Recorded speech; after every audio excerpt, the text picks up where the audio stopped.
ஆண்டவராகிய இயேசு கிறிஸ்துவின் நாமத்தினாலே உங்கள் அனைவரையும் அன்போடு வாழ்த்துகிறேன். இந்த வியாழக்கிழமை காலையிலே நீங்கள் சுகமாயிருக்க தேவன் ஒத்தாசை பண்ணுவாராக. நீங்கள் இருக்கிற இடத்தில் ஏராளம் பேருக்கு ஆசீர்வாதமாய் காணப்பட கர்த்தர் உங்களை பயன்படுத்துவாராக. இன்று மாலை சபையிலே சகோதரர்களுக்கான ஜெபம் நடைபெறுகிறது. சகோதரர்கள் வந்து கலந்து கொள்ள உங்களை அன்போடு அழைக்கிறேன். ஆதியாகமத்தின் புஸ்தகம் 41ஆம் அதிகாரத்தில் நாம் வாசிக்கும் போது யோசேப்பினுடைய கடைசி நாட்களை நாம் அங்கே வாசிக்கிறோம். அவன் தன்னுடைய பேரப்பிள்ளைகளுக்கு பெயர் கொடுக்கிற ஒரு அனுபவத்தை நாம் இங்கே பார்க்கிறோம். ஆதியாகமம் 41:52 வாசிக்கிறது, யோசேப்பு என் வருத்தம் யாவையும் என் தகப்பனுடைய குடும்பம் அனைத்தையும் நான் மறக்கும்படி தேவன் பண்ணினார் என்று சொல்லி மூத்தவனுக்கு மனாசே என்று பெயரிட்டான்.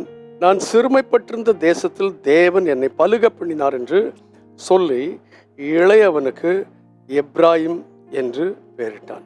யோசேப்பினுடைய ஒரு மகிழ்ச்சி என்னவென்று கேட்டால், என் வருத்தம் யாவையும் என் தகப்பனுடைய குடும்பம் அனைத்தையும் நான் மறக்கும்படி தேவன் பண்ணினார். யோசேப்பு குறித்து நாம் வேதத்தில் வாசிக்கும் பொழுது அவனை குடும்பத்தார் யாவரும் சொப்பனக்காரன் என்று சொன்னார்கள். எல்லாரும் அவனை வெறுத்தார்கள். அவன் ஒரு சொப்பனம் கண்டு தன் தகப்பனும் தாயும் கூட தன்னை வணங்குவதாய் அறிவித்த பொழுது எல்லாருடைய பொறாமையையும் ஏச்சு பேச்சையும் சம்பாதித்துக் கொண்டான். ஆனால் கர்த்தர் அவனுக்கு சொன்ன யாவற்றையும் ஒன்று குறையாமல் அவனுடைய வாழ்க்கையில நிறைவேற்றினார். இப்பொழுது யோசேப்பு என்ன சொல்லுகிறான் என்று கேட்டால், தன்னுடைய குமாரருக்கு பேர் வைக்கிறான். என்ன சொல்லுகிறான் என்று கேட்டால், என் வருத்தம் யாவையும் என் தகப்பனுடைய குடும்பம் அனைத்தையும் நான் மறக்கும்படி, அதாவது எனக்கு நேரிட்டுதான துன்பங்கள் சங்கடங்கள் எல்லாவற்றையும் மறக்க என் தேவனாய் கர்த்தருக்கு உதவி செய்தார் என்கிறதை சொல்லும்படி மூத்தவனுக்கு மனாசே என்று பெயரிட்டான். இரண்டாவதாக, சிறுமைப்பட்டிருந்த தேசத்தில் தேவன் என்னை பலுக பண்ணினார் என்று சொல்லி இளையவனுக்கு எப்ராயிம் என்று பெயரிட்டான். இந்த ரெண்டு காரியங்களை கொஞ்சம் யோசித்து பாருங்க. தன்னுடைய கஷ்டங்கள் யாவையும் மறக்க செய்த தேவன், அதற்காக மனாசே என்று பெயரிட்டான். இரண்டாவதாக, தன்னுடைய துக்கத்தை மறக்க செய்த தேவன் மாத்திரமல்ல, சிறுமைப்பட்டிருந்த தேசத்தில் என்னை பலுக பண்ணினார். அவனுக்கு இளையவனுக்கு எப்ராயிம் என்று பெயரிட்டான். தேவன் ஒரு மனுஷனுக்கு வாக்குத்தத்தம் தந்து தேவன் ஒரு மனுஷனோடு கூட இருந்தால், எங்கே என்ன எந்த சூழ்நிலை ஏற்பட்டாலும் தேவன் அவனுக்கு கொடுத்த வாக்குத்தத்தத்தை நிறைவேற்றுகிறவர்.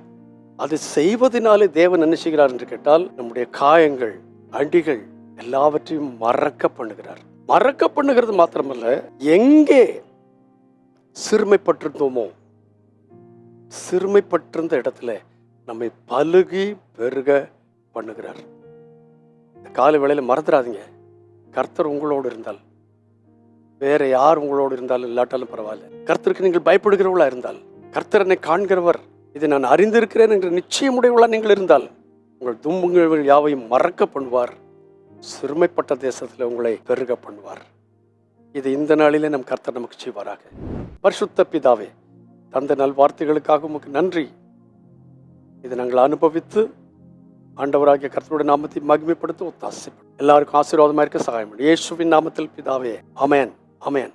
மறந்துடாதீங்க, கர்த்தர் உங்களை மறக்க வேண்டியவற்றை மறக்க செய்வார், பெருக வேண்டிய காரியங்களை உங்களுக்கு பெருக செய்வார். God bless you abundantly again and again and again. Amen.